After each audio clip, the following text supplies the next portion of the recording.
Before we begin, this is only one story chopped up into several chapters. Now on to the video. Breakups suck, even when you know they're for the best. I've been trying to keep myself together after splitting up with my boyfriend of 2.5 years. It wasn't messy or dramatic, thankfully. We just weren't right for each other anymore. But knowing that doesn't make it any easier. Some days it feels like everything reminds me of him.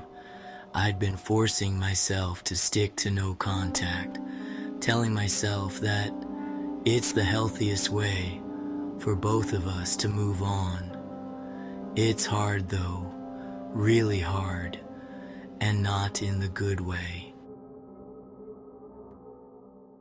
One of the things I miss most about us was playing pool together.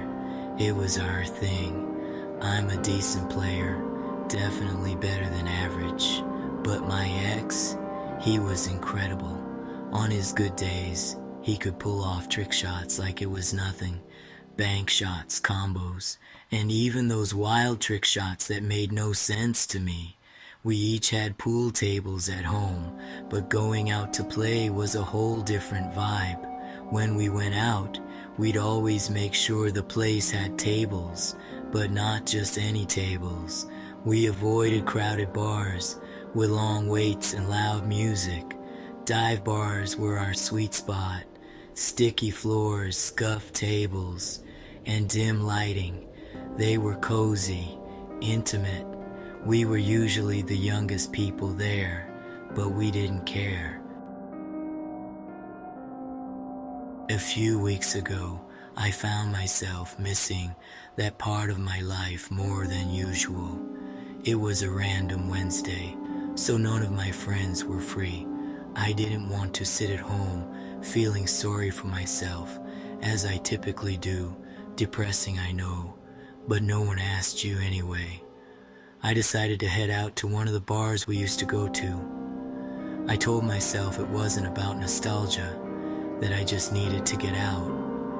I'm not usually the type of person to go out alone, but that night, I was feeling brave, or maybe just restless. The bar was exactly the same as I remembered. Dim lighting, old stools, a jukebox in the corner. The familiarity was comforting, but it also stung like a jellyfish on the beach, or like a paper cut. The memories came flooding back, and for a moment, I almost turned around and left, but I stayed. After grabbing a drink, I wandered over to one of the pool tables. I started chalking a cue, not really sure what I was planning to do. Playing alone would have been odd. Luckily, I didn't have to. A guy walked over, maybe mid-20s, one of the only people in the room close to my age. He leaned against the table and asked if I was up for a game. I nodded and told him to rack them up. We played a few rounds and I started to relax. He wasn't bad, not as good as my ex, but decent. Rough around the edges, but in time, he could be better. However, I wasn't going easy on him though. I won every game we played. We chatted as we played, and he even bought me a couple of drinks. Who would say no to more of those drinks in my system? Man, did that come back to bite me later. He was friendly enough, but it became clear pretty quickly that he wasn't exactly sharp. Nice guy, just not quick-witted. Still, I didn't mind, though I should have seen the red flags from a mile away, but chose to ignore it. It felt good to just play and not overthink things for once. After our fourth game, he popped the question, "Wanna go back to my place?" It caught me off guard. I froze for a second, then shook my head with a playful smile, saying, "Maybe after a second date." In all honesty, I just wasn't feeling it. It's one of those days where the carpet's red And I'm not talking about VIP Red.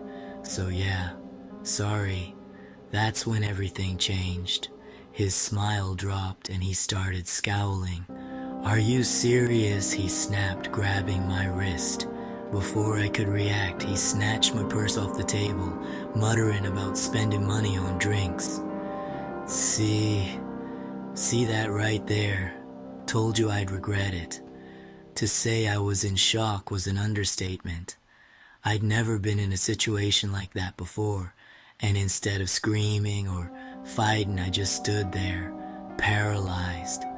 Luckily, a couple of older guys at the bar noticed what was happening and stepped in. One of them told him to let me go. The guy glared at me, mumbled something under his breath, and threw my purse back onto the table before storming out. My heart was racing. I thanked the man profusely and decided that was it for me. I called an Uber and left, still trying to process what had just happened. I must have dozed off in the car, because the next thing I remember is the driver waking me up. We were parked across the street from my house. I thanked him, got out, and started walking toward my door. As I rummaged through my bag for my keys, I impulsively checked my phone. That's when I saw it. AirTag found moving with you. I froze. My hands started shaking as I frantically searched my purse. My fingers brushed against something unfamiliar. It was an AirTag. I felt a wave of panic, worse than anything I'd felt before. Standing there in the middle of the street, I threw it on the ground and stomped on it until it shattered. My mind was racing. Whoever planted it, probably that guy, knew where I was. Maybe not my exact house, but close enough. I sprinted to my back door, fumbling with the lock before finally getting inside. I slammed it shut, locked it, and collapsed against it, breathing heavily. My heart was pounding so hard it felt like it might burst.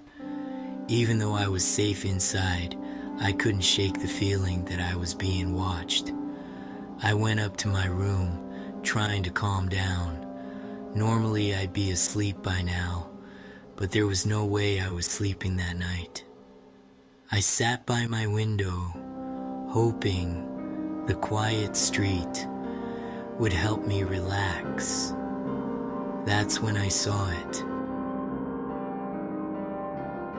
An old beat-up car, a Lincoln, I think, drove slowly past my house.